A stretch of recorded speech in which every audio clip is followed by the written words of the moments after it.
we are just finishing getting the live stream started, and then we will begin our meeting.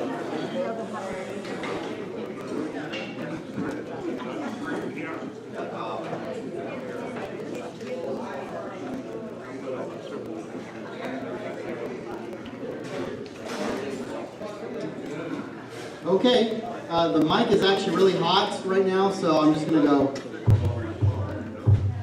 and call to order our 2023 Parish Annual Meeting.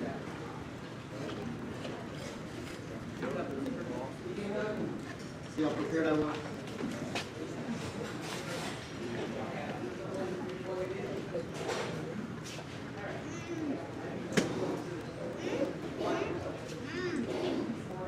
So starting at the beginning of our packet or up on the screen with our opening prayer, would you offer this prayer with me, please?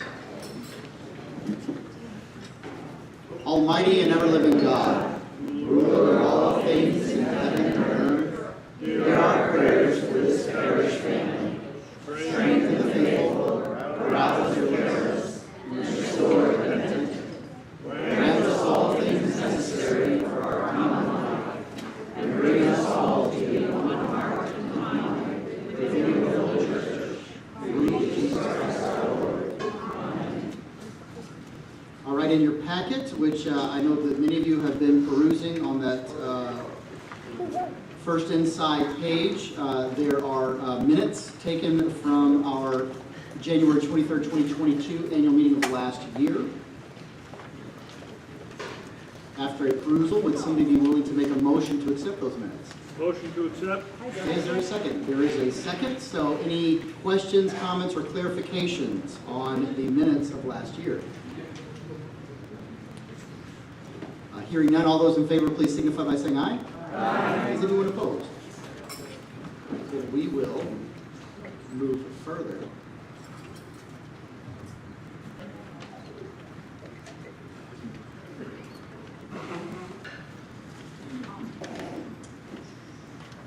Part of our common life together and our opportunity to reflect within the parish annual meeting is the solemn duty of remembering those saints, friends, family, fellow parishioners who have died in the past year. I would ask us to please stand.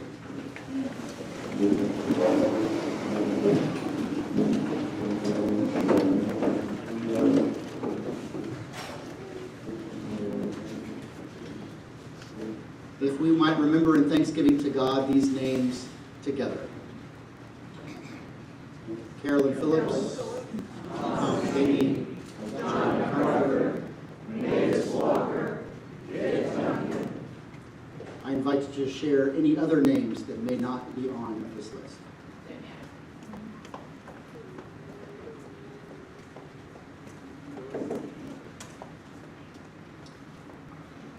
Father, all we pray to you for all those whom we love that see no longer. Grant to them eternal rest. Let light perpetual shine upon them. May their souls and all the souls of the faithful depart through the mercy of God rest in peace.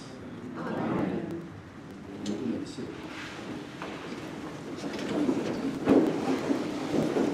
I would like to call forward our 2022 current standing senior warden, Karen Spiller.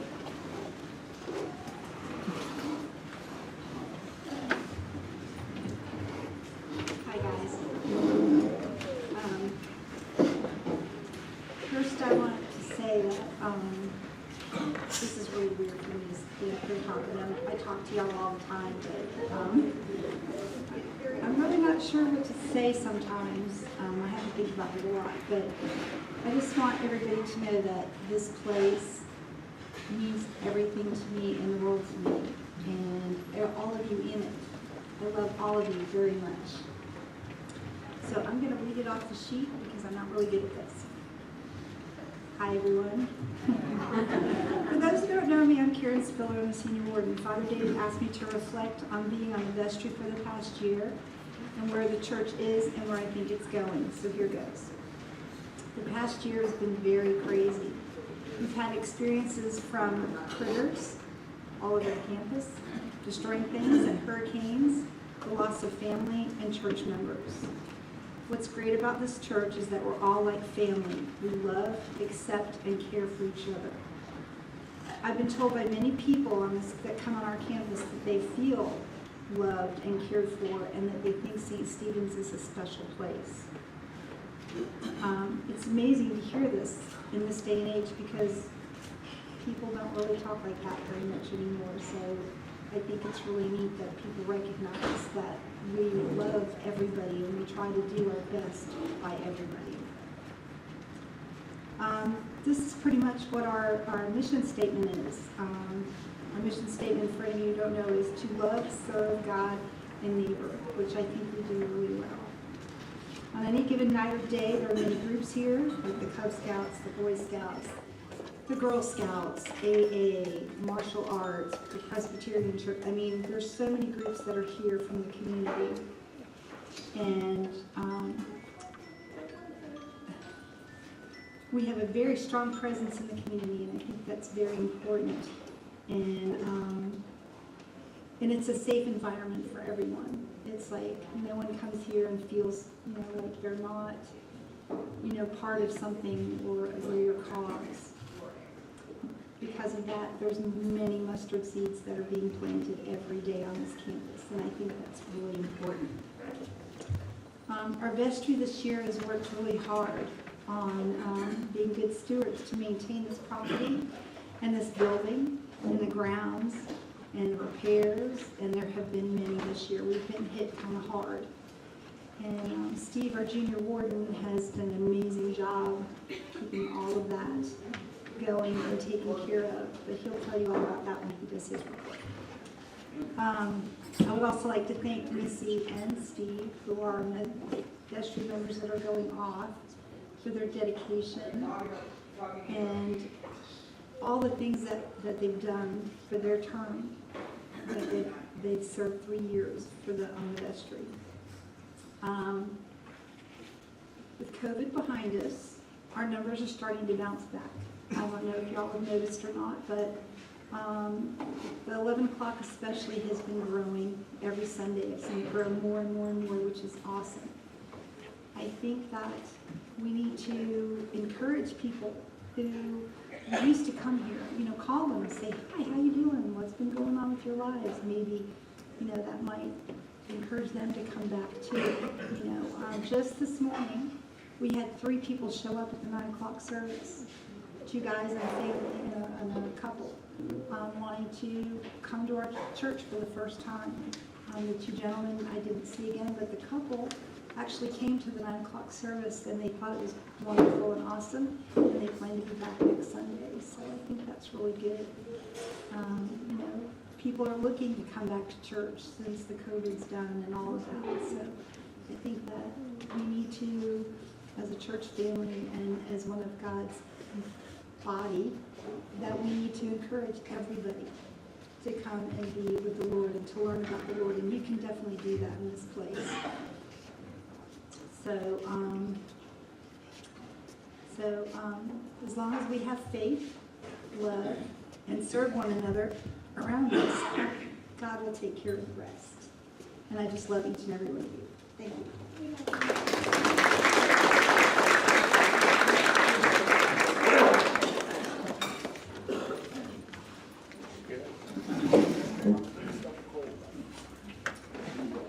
Rather than offer words, Steve Meyer, our junior warden, has made a partial list that you will find on the second inside page of your packet about some of the improvements and repairs to the property. This kind of pales in comparison to the amount of work and effort that Steve, as our junior warden, has done. It accounts not in the least for him showing up almost daily to work on stuff, pick stuff up, clean stuff up. Certainly every Sunday morning. If you were here early enough, which most of you aren't, you will catch Steve with the blower blowing the leaves off the sidewalks so that when you come to 9 o'clock, you never notice. It just looks clean. The sort of things that he has done on an ongoing basis as a outgoing vestry member. We will miss him dearly, and we ought to appreciate him now greatly. I am going to read off these comments, though you can read them yourself. I just think it bears the sort of public recognition of just how significant some of these things were that happened last year. This is above and beyond the day-to-day, the week-by-week. This is above and beyond cleaning things up, picking up trash, blowing off leaves, responding to a need that something has failed or something needs to be fixed. But in the community building, we've had to replace the septic leach bed. The planting area has been added, including the new pet memorial. We've had to replace that back door in the community building. Vermin control, because it was overrun in the attic and we had lost soffits and fascia because of it. We had air duct that was chewed up because of the vermin that had to be repaired and some replaced because of that damage, and the AC drain line also replaced. Steve was instrumental in overseeing the Scouts building us our new pergola that we had to take down due to its deterioration, and it's great. In the office, 2 windows were replaced. In the worship center, the kitchen door was replaced. Around the grounds, we have had trees removed. We've had trees trimmed. You know how hard it is to see those stumps in certain places, especially in the Memorial Garden. Well, please remember, this all came about in a windstorm the Saturday before Mother's Day, so back in May. A very large branch. The circumference of this branch was about like this. Fell down in front of the playground. And as I was cutting it up so that we could remove it, we could see it was rotten and hollow almost all the way through. That triggered a response to have our tree trimmers come and look, and those 3 trees right in the area, 3 water oaks, were rotten from the inside and were a kind of a present danger. We were told we really couldn't wait any longer, and though it hurt me to see it happen, those trees were taken down, and sure enough there was rot to a dangerous level and degree in deep parts of those very large trees. And of course, what was it, 6 weeks later, 8 weeks later, the hurricane came. And as sad as I was, can you imagine what would have happened with those hurricane-force winds if those trees had come down, especially the one in the Memorial Garden and right next to the sanctuary. Sprinklers were fixed. They were enhanced, new valves, 3 new control units, new sprinkler heads. The well tank needed to be replaced, and that was replaced. The office shed had a damaged floor that had to be a very large section removed and replaced. Buildings have been identified for easier and better identification for emergency services. And after the hurricane, of course, we had to put a new roof on the community building. The church sign, which was damaged, had its face and its lighting and electrical replaced, and we had a little more tree removal and an awful lot of tree trimming. I could say this is an exhaustive list, and I would already be exhausted.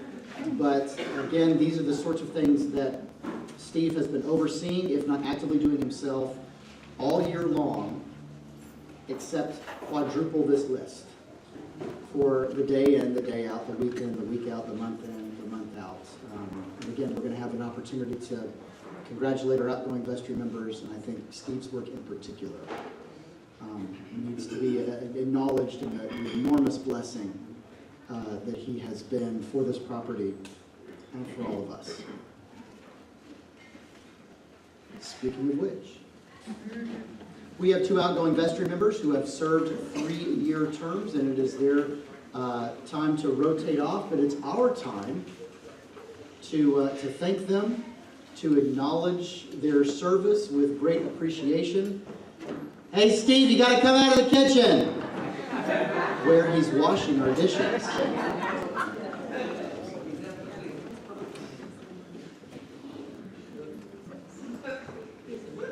Steve, You got to pull him out. I have kids. You're welcome.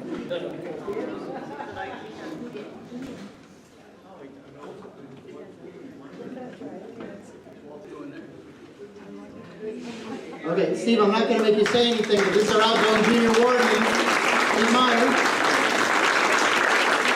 Outgoing vestry member, Mrs. Missy.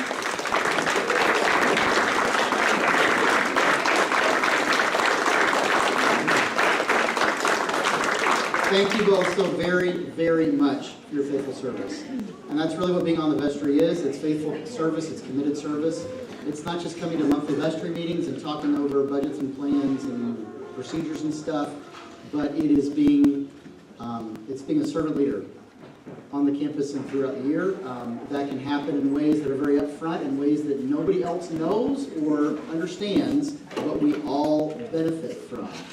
I am so grateful for the vestry we have had this past year, but really every vestry.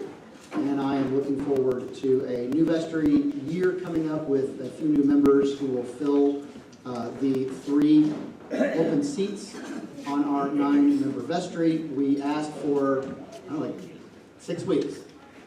Nominations. Who wants to run? Who wants to serve? Are you ready for our nomination list? To serve 3-year terms, 2023, 2025. Here are all of our nominees. For 3 spots, we have 3 nominees. But if you could please stand up so that we might all see your shining visages. Major Kite, Nancy March, and Nancy Winnow.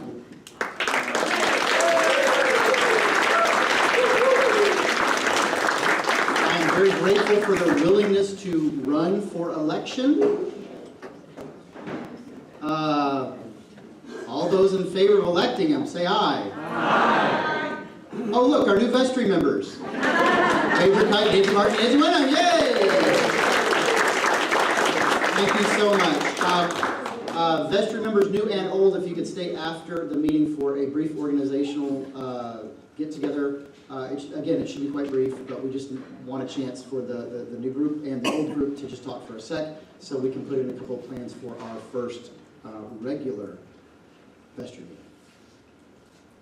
Now, it has been my custom since I've arrived to present each year a St. Stephen's Service Award. Steve Meyer, a past winner, for the dedication and service that he offered and continues to do so. The idea is, in light of our patron, that Stephen, who was one of the first deacons, whose job it was to serve, to minister, to make sure that the widows and the orphans were cared for and provided for, that the least of these would never be neglected and always be remembered. Stephen, who becomes the first martyr of the church, who through his willingness to profess and proclaim Christ crucified, loses his own life within that ministry. That this is a place that from the beginning, I believe, has an element in its character and in its personality of diaconal service. Of people who are willing, without the spotlight, sometimes without the recognition, to simply do what needs to be done, to love and serve and care for other people, to glorify God in ways that, like a lot of the things we've mentioned already, people don't always notice, but all of us benefit from. And as I make this service award each year, I get to look back on the list, mainly because I've got a principle to not award it twice. But I look at these names, I look at these people, a few of whom have gone on to God's nearer glory, and we've lost in this mortal life. And it just reminds me of all of the good and the godly and the faithful service that have happened year after year after year. You know, I have never had to struggle with finding someone to recognize with this award, because the options are always so plentiful. I'm convinced that there is something about the character and nature of Stephen's diaconal sacrificial service. And it's just embedded within who this place is and who we are together. This year in particular,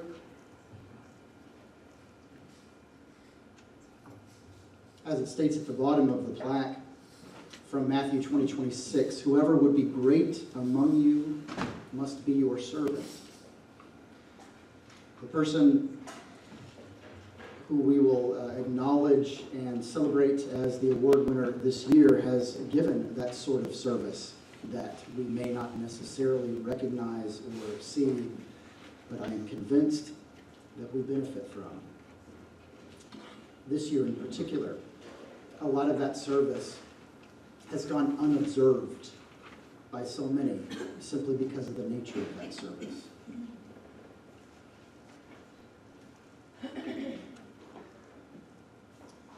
This is the time where I normally start offering plaudits and start telling stories, and there's a little Paul Harvey, kind of rest of the story where I surprise you at the end to say who this person is. About halfway through, they realize it's them, and everyone else starts to figure it out.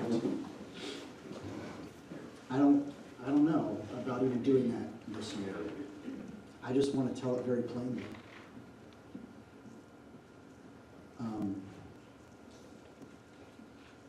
We have seen the sacrificial love of Jesus and his service through Tom Hybert.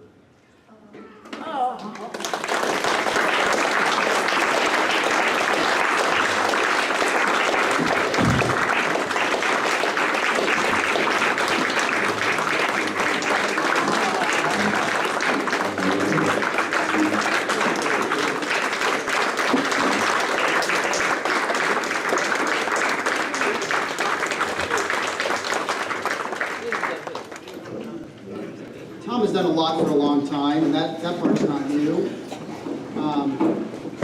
Tom has regular duties here on campus with mowing and some of the maintenance work that needs to be done. Nobody pays Tom a penny for coming and making bread twice a month.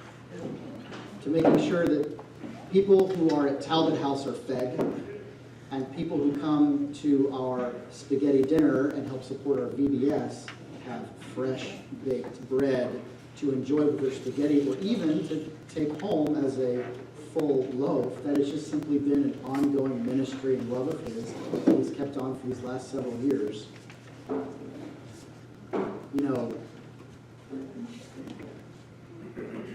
Even after Jenny's mind was failing, but she was still healthy enough and strong enough to be up and about, he'd come bring her. And they'd ride around the golf cart together. He gave her the little grabber stick so she could pick up trash. And sometimes she wouldn't necessarily remember why they were there, what they were doing, but she had that task, and occasionally he just let her do it herself. And there she went, while he went out and kept doing the things that needed to be done around here. And when her physical health failed, and her care was basically round the clock, when there were times where she wasn't sleeping and she was a danger to herself because of the ability to fall or to wander away or to do something that might inadvertently hurt herself. And I didn't know how Tom kept going. We were trying to get some respite care in there or work out some nursing or some help or people visiting. Tom would always set aside some of those precious few hours where he wasn't watching Jenny to come here. Whether it was baking bread or mowing the lawn or just kind of being available. And all of those things are ways that we have very directly benefited. We can observably say his presence, though we might not have known or realized, has made a difference and has blessed all of us.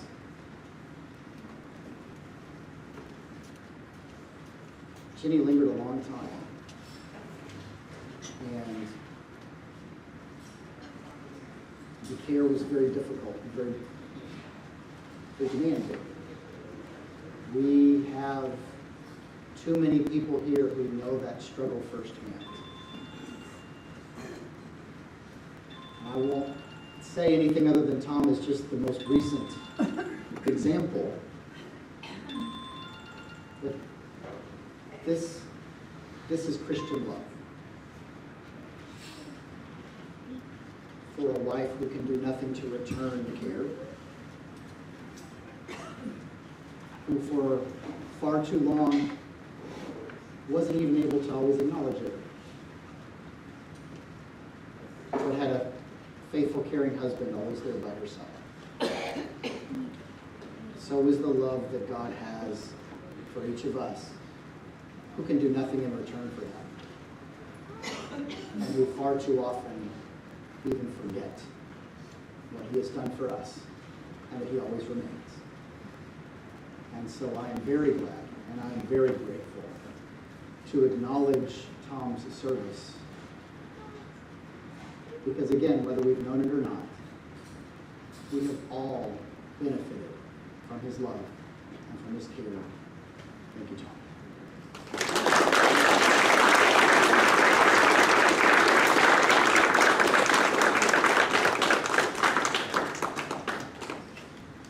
And I'd like to invite forward David Dresser, our parish treasurer, and he will go over our financial packet. That is the second packet that I think you've already been reading through. There's an overview of last year and a budget for this year.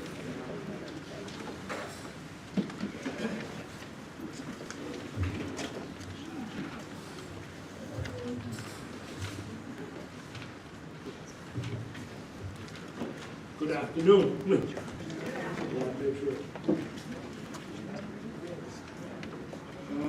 First of all, I thank you for entrusting me as the title of treasurer. But the biggest help that I receive is sort of someone who goes over the numbers and the bookkeeping and everything through the year, and that's Kathy. So, big thanks to Kathy. And Father Rob, who has also been helping going over and crunching the numbers and going over the income and the expenses of the year. This past year, 2022, as most have known, we unfortunately, we've had, as Karen has said, and we went through a lot. We've had storms, we had trees that had to come down because they were damaged. These are things that we cannot work into a budget every year. We cannot predict a hurricane, we cannot predict windstorms, we cannot predict any other types of small catastrophes that happen. Yes, we can look at the Farmer's Almanac or the Hurricane Central, but we never know what's going to truly happen. So in the last year's budget, we came up where we were going to come up with a $35,000 deficit. As most of you know, some of these expenses that are put out, this is, as remember my father saying last year, this is just a budget. It could go lower, it could go higher, but we also depend on what the income that comes in each and every year. So when we do this budget and we ask people to do stewardships, and what we ask, sometimes we don't get all those pledge cards in right away. So after we receive the budgets in, then we give her a plate, and different contributions and other things, which we were coming up with. It was supposed to be a $35,000 deficit. We went over it. So if you look up top there on the screens here, it shows that the hospitality income came in at $385. Yeah. I just wanted to just go over what came in as a total income of each and everything. Came up to a total income of $4,373.24. So, and then if you look at the next screen, the expenses, $437,887.14.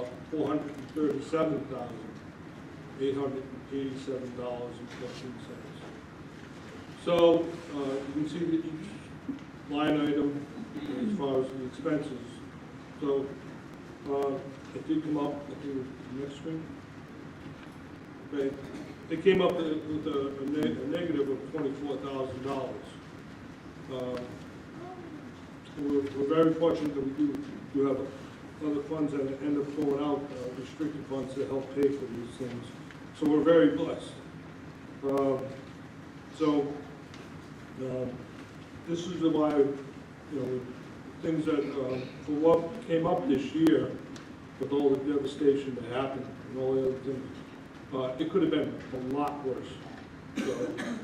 So for 2022, I think we're very blessed that we were able to pay all the bills that we were able to pay. So this we move on to the 2023 budget income and expense summary. All of you have in your packets what we're predicting. Again, each year is different. This is what we're hoping for a budgeted income. This is what we hope to come in for the year, $339,837. Next one. The budgeted expenses, okay, as you can see, we have the Dyson Pledge, worship, insurance, buildings and grounds, and the programs, staff. We left some things in there as far as the expenses, and it's going to come up with a deficit of $44,000. The reason some of that is some of the income that we're not sure about yet. We also left some monies in there in the event that we might get another hurricane this year, we might not. So each year as we were reviewed, Father Rob went over some of the items, line items. Kathy went over line items. I went over line items.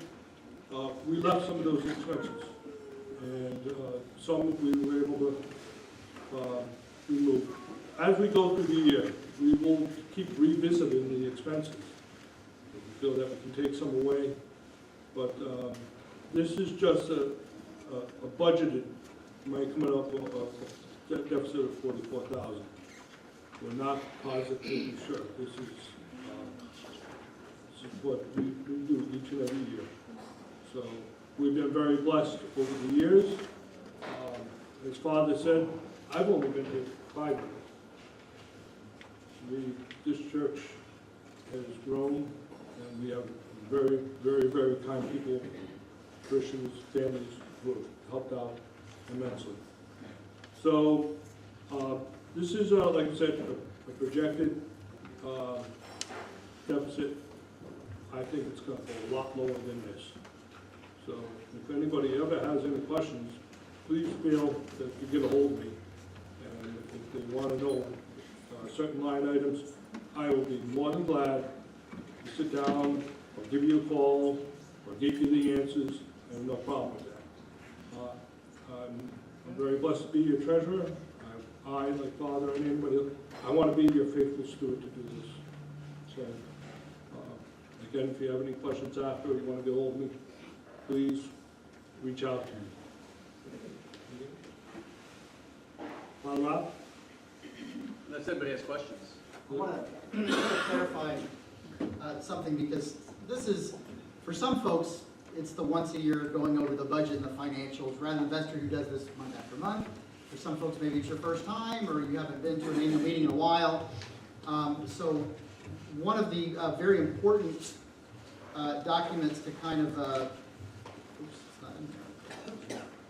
The restricted, I thought restricted was in there. It's not in this one. Our restricted accounts are monies and funds that were given for a particular purpose. They could be something from a memorial gift, or money that we're setting aside for a particular program. And when we make projected deficits, my little bit of context, this is my 14th annual meeting here, to which we have presented 14 deficit budgets. And a lot of that has to do with the way that we keep account. So we take very conservative numbers on income, what was actually pledged, not what we would like to be pledged. The cards returned, not people saying, well, I've got a card, well, if it's not returned, we don't count it. Giver of record, which is a little more fluid, that just means people who give on an ongoing basis that we're usually aware of, but they've not actually filled out a pledge card. And we've got some pretty good historical precedent for that, so we try to keep it in a pretty consistent frame of reference year by year. But then expenses, we always start with taking the actual year-end expenses and carrying it over. Whatever we really spent last year, that's our starting point. And then we usually start removing stuff that were one-time expenses or for unusual or whatever it might be. The reason I bring up the restricted account, our restricted accounts currently total, this is as of December 30th, so this is the latest that I'm seeing here, $127,860.62. Probably the biggest ones to keep into account for purposes of cash flow, purposes of paying our bills, would be cash management, which is maybe akin to a savings account perhaps. Our cash management as of December 30th had $36,462.51. And our All Saints Fund, these are typically monies that were given in memory of someone or associated or attached to a funeral that weren't designated for a specific purpose. You know, I would like you to buy an new altar linen, but they were given to the glory of God or in memory of his person, and that fund as of the 30th, December 30th, $31,335.94. When we talk about deficits, that is a normal operating deficit, not a deficit we're going in the red and we're going into debt. So what happens is that we draw money when necessary from these restricted accounts, such as cash management, like savings. And that if there are bills to be made or a cash flow or liquidity issue, that's where it comes from first. If we ever get the money back, we put it back in. When new money comes in, it goes into restricted accounts. Some of these restricted accounts, such as buildings and grounds, which is one of our restricted accounts, we use because people have given very purposefully that money to be used for property things or building things. So when we have building expenses, when we draw from that account, that's outside of our operating revenue. It looks like a deficit for the purposes of the operating account, but that's money that we were already given for a particular purpose and has now been used out of restricted for that purpose. And I know this can be a little bit, sometimes takes a while to kind of see how this fits together.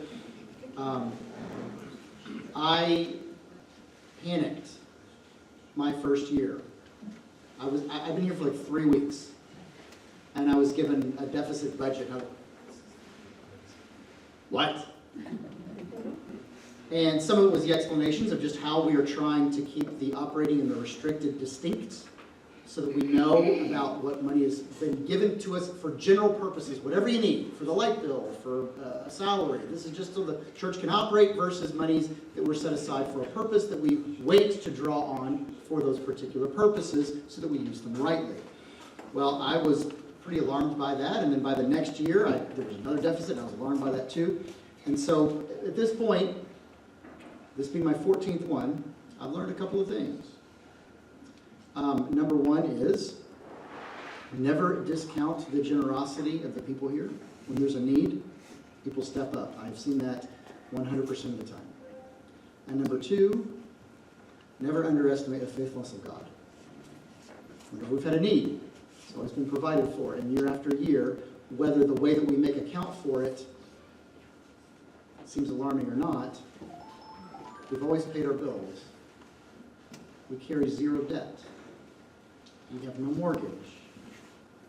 Let me underscore one thing. This restricted account that we draw from as though kind of like a savings account, at the end of December, $127,860 is higher than it was the year before, which was higher than it was the year before that.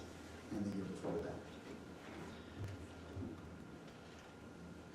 I have no great way to put this on paper. I have no generally accepted accounting principle to have this delineated very clearly and well.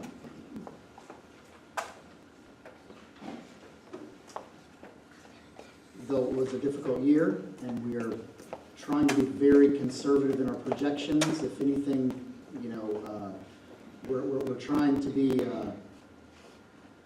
we're trying to kind of forecast sort of poorly to make sure that we're not going to be in a worse position.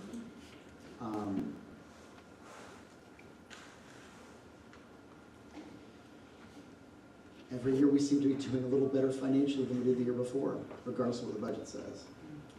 So with this tool, it is intended to be apt for the purpose, but it's also intended to reflect the best that we can. Some of this, again, it comes across in the way just because of this is how we are trying to keep distinct operating and restricted. But our ability to draw from that very healthy restricted account, and it's accounts that are open to do things like this, does give us what we have needed on a weekly and a monthly basis to make sure that everything is covered. And what I see in this are those twin blessings of the generosity of each of you and the faithfulness of God, that every year, well,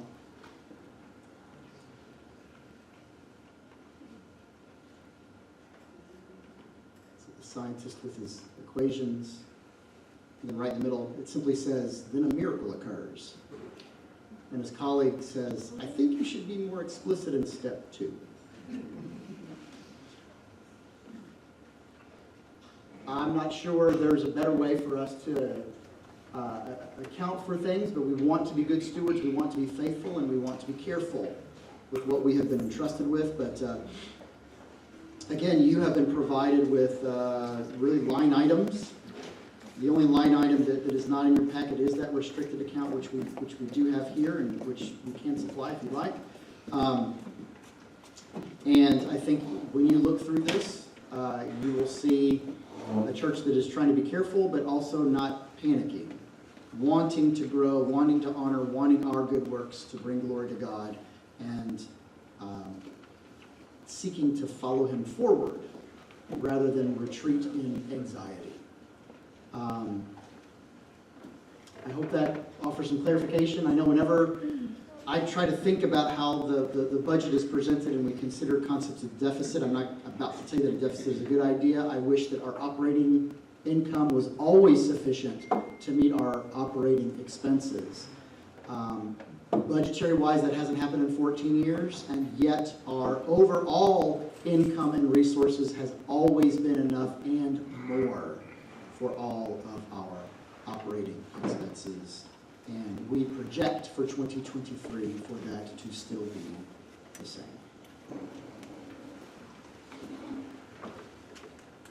Any questions? Okay. I guess I already started looking ahead to 2023. This is my opportunity within the scope of the meeting to just offer a brief reflection. Not so much on the year that has been, but on the year that we hope to be. But you kind of can't do one without the other, right? You can't know where you're going until you know where you've been. And it sort of floors me to consider that I've been here now for over 13 years. If you were here at the 11 o'clock service last week, I pulled out of the archives an intro video of a young, dark-haired priest, to which several people said, "Who is that?" Thank you. And I can say that any reflections or looking forward that I have for 2023 is grounded in my experience of 13 years here. I passed Father Jim last year as the longest tenured rector in the history of St. Stephen's, and I am daily grateful for that. It allows me some context. When I presented that first budget in 2010 that, I don't know, Terry Ottinger gave me or somebody, and I just thought, well, what do I do with this? I had no context other than hope and ideas and educated guesses. But after 13 years, I think I know a few more things. I think I know a pretty good amount about this place. And I think I know a pretty good amount about you guys. And I think you know a pretty good amount about me. And what at the heart of my knowledge of this place and all of us is God's enduring faithfulness. That it's a good place to be. That it's a place where people serve others and care about each other. That is not a cliche or a strategic plan. It's not a motto. It's simply my experience over 13 years. Can I say one thing about your 13 years? Sure.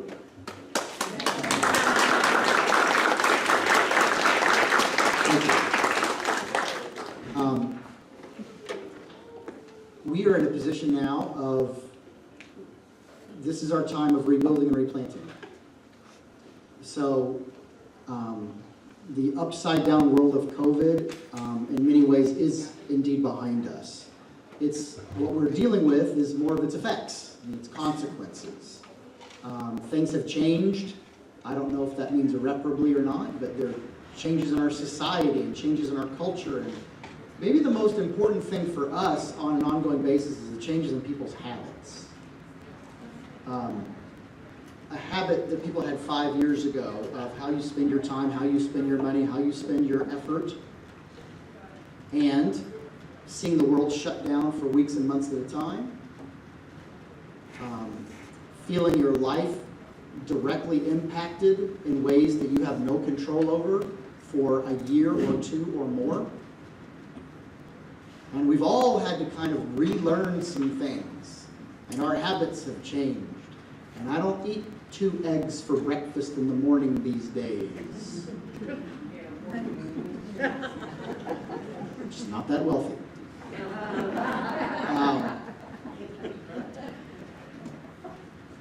Some of those habits have been things that impact us directly, like church attendance. As Karen mentioned, there are people that we may still see, but not here. And being able to foster those connections, not in a badgering way, not a, but just keeping those relationships alive and current, and then through those channels, being able to offer those opportunities to return to worship and to rebuild habits. For some people, habits have now solidified in ways that keep them at home or keep them engaged in something different on a Sunday morning. I mean, it's hard for me to think of because that's not my framework, but for others, they spent a couple of years doing something different for a while because they had to, and now those habits have changed. Habits can be a very powerful thing. We do so much of our day just by rote habit. Which side of the bed you sleep on? Is that anything other than habit? What you have for breakfast in the morning, the route you take to work. All of these things that we just sort of build a system and we let it run, and then we're able to adjust where we need to on the fly. But the familiarity of it, the ease of it, the comfort of it, and the sensibility of knowing what happens without having to think deeply and thoroughly about every single decision, every single thing. We never manage that.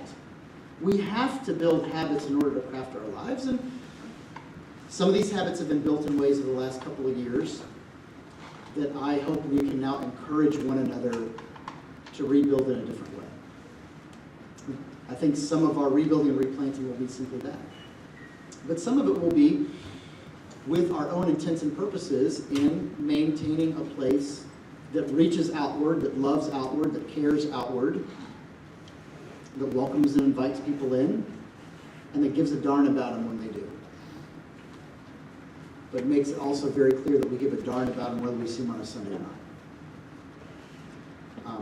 One of the things that sometimes when let's go back to the budget for a second.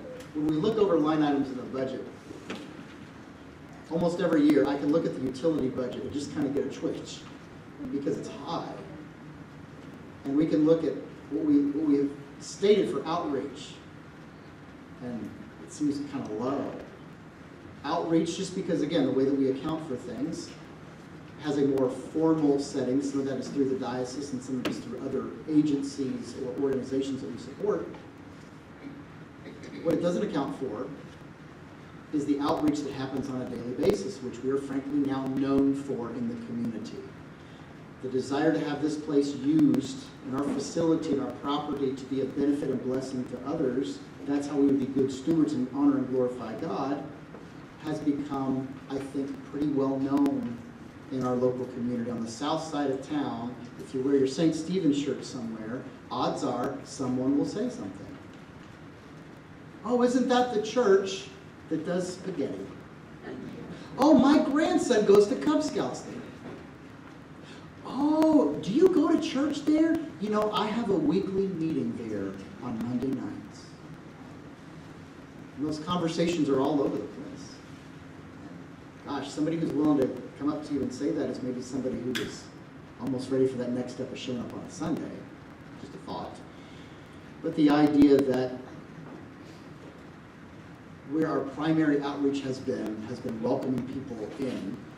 The lights that we turn on, the AC that we blow, the property that we maintain.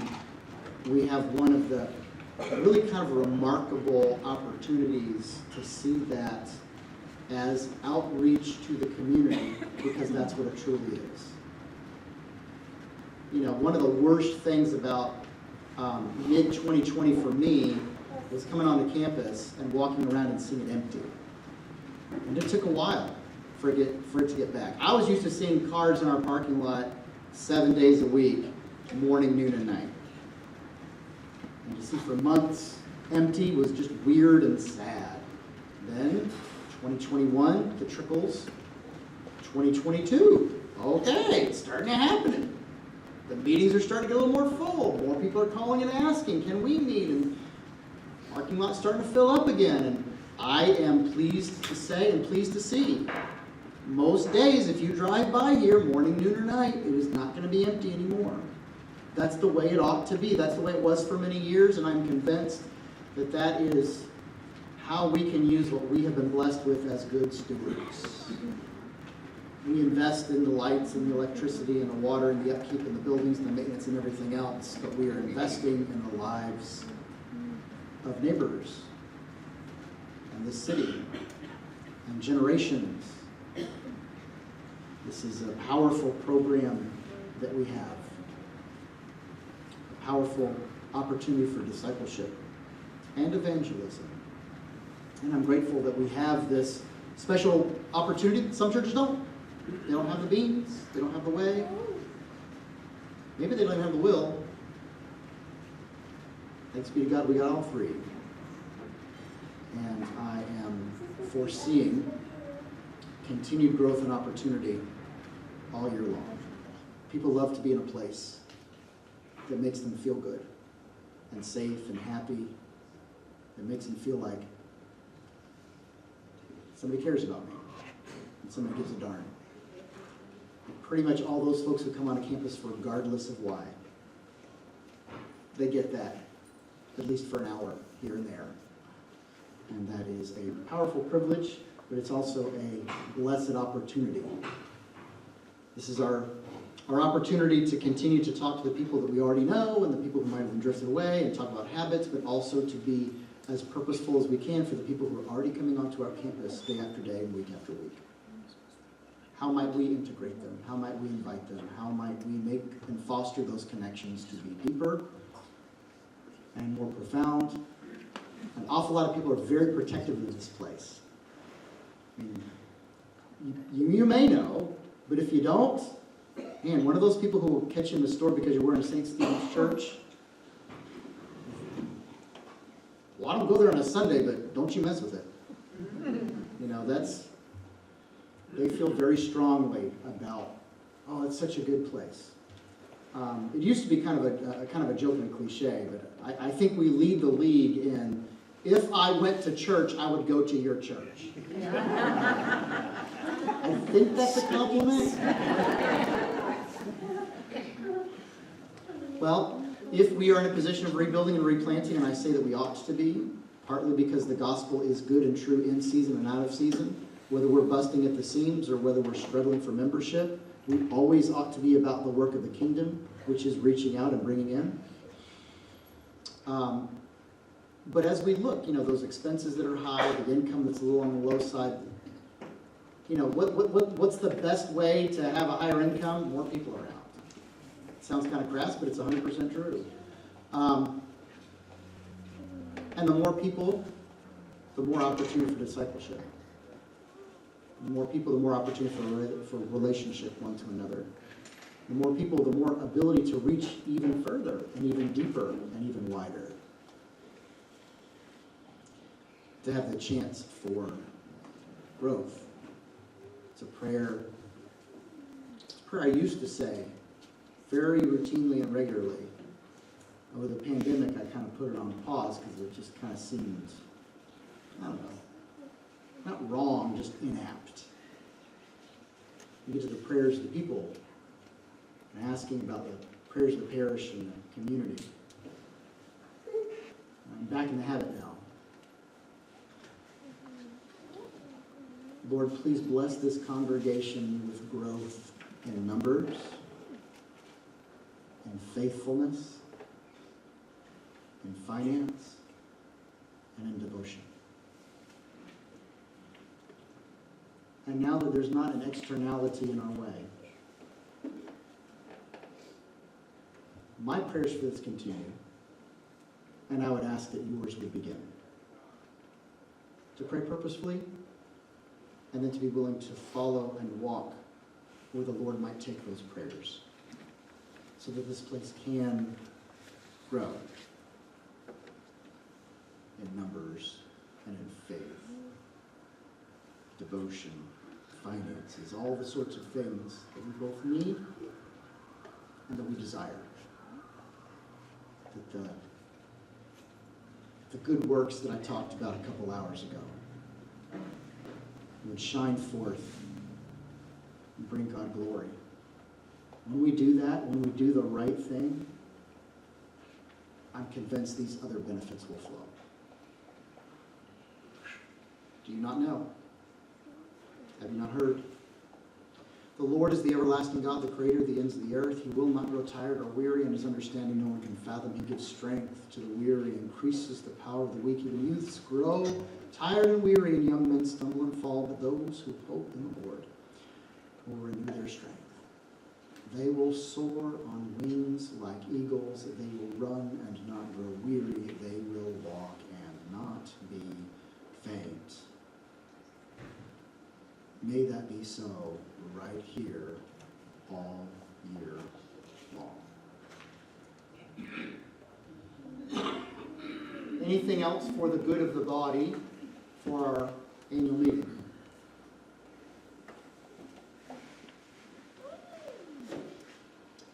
Then I invite you to close this meeting off with me with the words our Savior taught us.